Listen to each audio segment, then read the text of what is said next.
line, so Allie, I'll let you go. My past is why I'm sitting here today. It's the passion that I have to make a difference.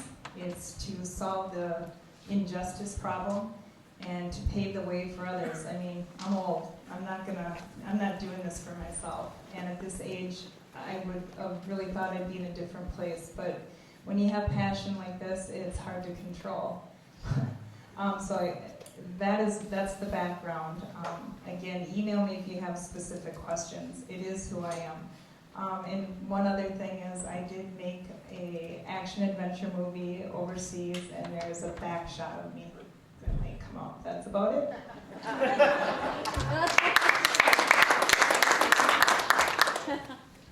Lacey? Two things. When I was going to the U, I didn't pay my parking tickets. So they picked me up, and I had about 15 or 20 of them. So that might be, that's probably gone. And I like driving fast. You might find a speeding ticket here and there. I had a little Datsun 240Z, and it had 160 on the dashboard, and I like trying it out.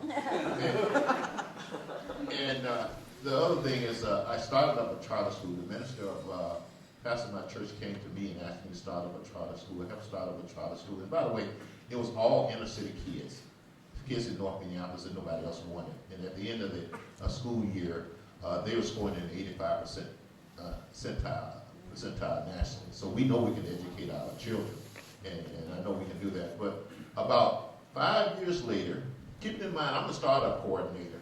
Start the school up, set up the payroll and everything. And about 5 years later, the IRS comes to me and tell me, and I turn it over to the administrator, tell me I owe them $130,000. So we go round and round on that for about 2 or 3 years, and so I had the tax issue with the IRS. I had to hire an attorney, cost me $20,000, but we finally got it taken care of. So besides traffic and taxes, that's about it. I'm amazed at how clean of a life I live with being the guy that I am.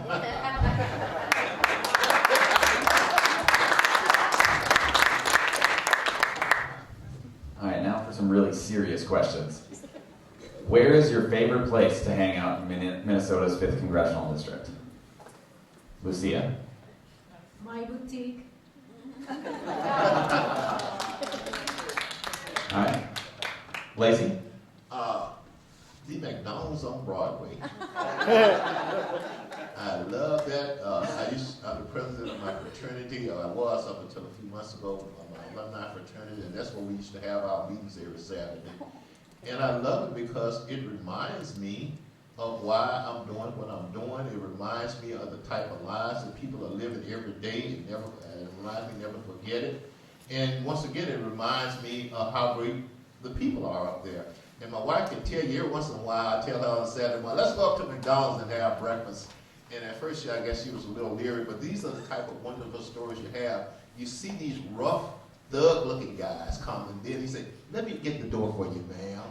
Or you hear these teenagers cursing and swearing, where a lot of people would be afraid to talk to them, and you go up and talk to them and say, hey, look, you got to cut that out. You got to be respectful. Okay, thanks, old school. We sorry about that. And so that's my favorite hangout. I just love it. And besides, the owner, Tim Miller, he's one of the most admired people here locally, being a businessman and staying dedicated to North Minneapolis. Alan? My favorite places to explore would be the museums and just a diverse culture in reference to the restaurants when I felt safe going down there. This is where the real debate starts. Matt's Bar versus 5-8 Club. Which one is better? Allie, we'll go with you. Matt's Bar versus 5-8 Club. Which one is better? Matt's Bar? Okay. Lucia? 5 East Club.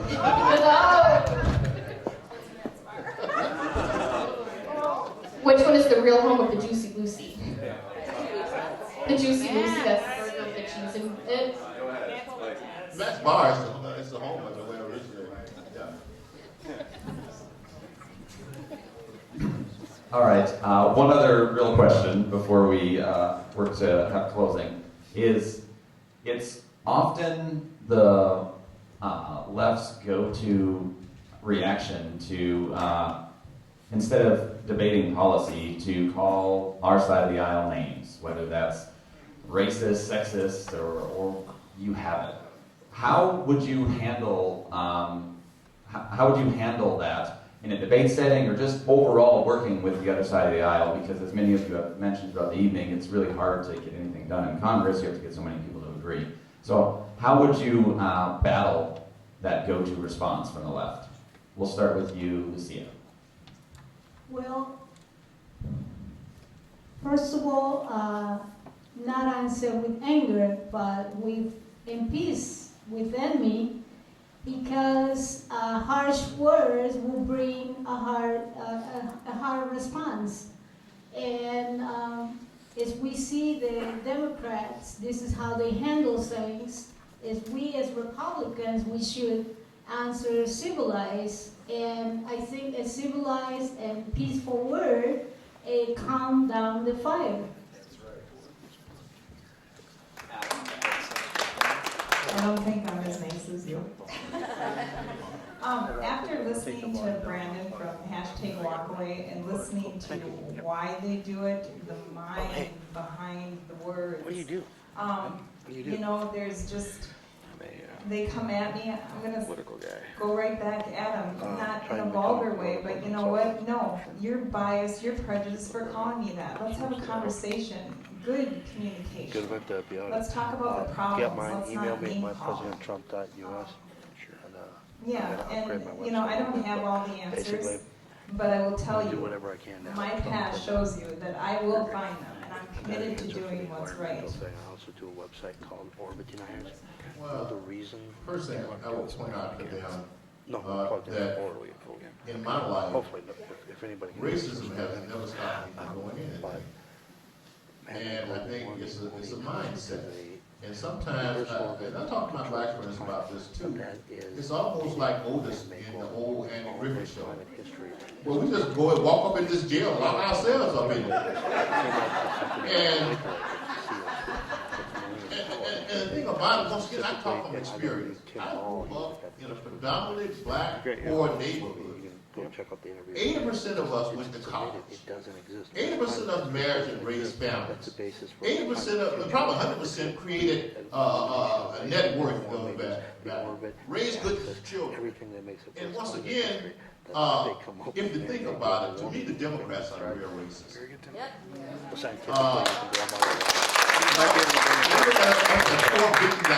I did it, but you guys can't do it. And we need to develop attitude. If you did it, if you could come here from Africa to end up in Congress, why don't you think some little black kid in North Minneapolis can do the same thing? So that's not to think that makes you the true racist. Right. And so we need to start rejecting that period. All right, this is the final chance to close up. It's going to be a 1-minute closing about yourself. Anything else you would like us to know, and just kind of a wrap up. Allie, I'll give you a chance to start.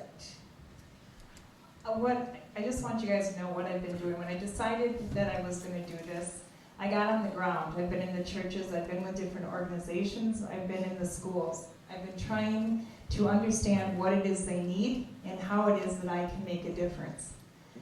And it's incredible to me that when you take yourself out of the suburbs and you put yourself in there, these people need us. This is no joke. And they've been neglected far too long from this party. We need to get in there and build relationships. We need to build trust, and we need to build understanding. We need to build bridges. And everybody is welcome here as long as they come legally. Every culture is important. We live alongside of each other, not on top of each other. It's got to be that respect.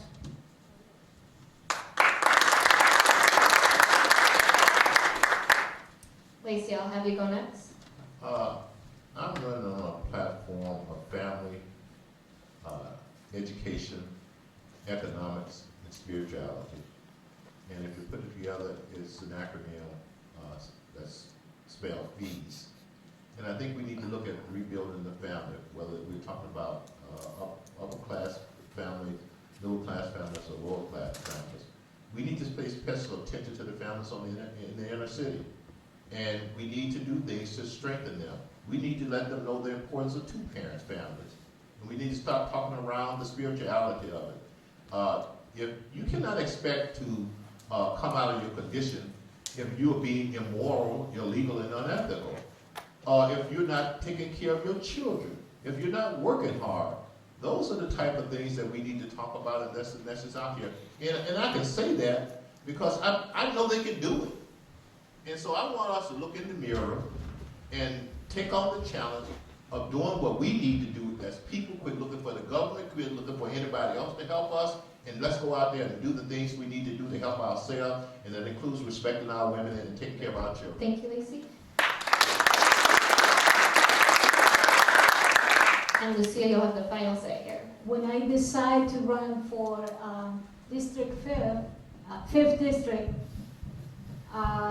something that got my attention was I used to own a restaurant with another person, and I hear all kinds of stories, all kinds of success and failures, all kinds of disappointments about how our government is run, how people were expecting better things, and I'm running for this because I believe that we are a strong and great nation. I love this country, my family, my children love this country, my husband is my biggest fan, and I believe that one of the things that we need to do, I need to do as I run, is to integrate communities and speak about their needs Thank you, Lucia. and opportunities. All right. So thank you to our candidates. That is the end of the debate here. You made it through. Good job.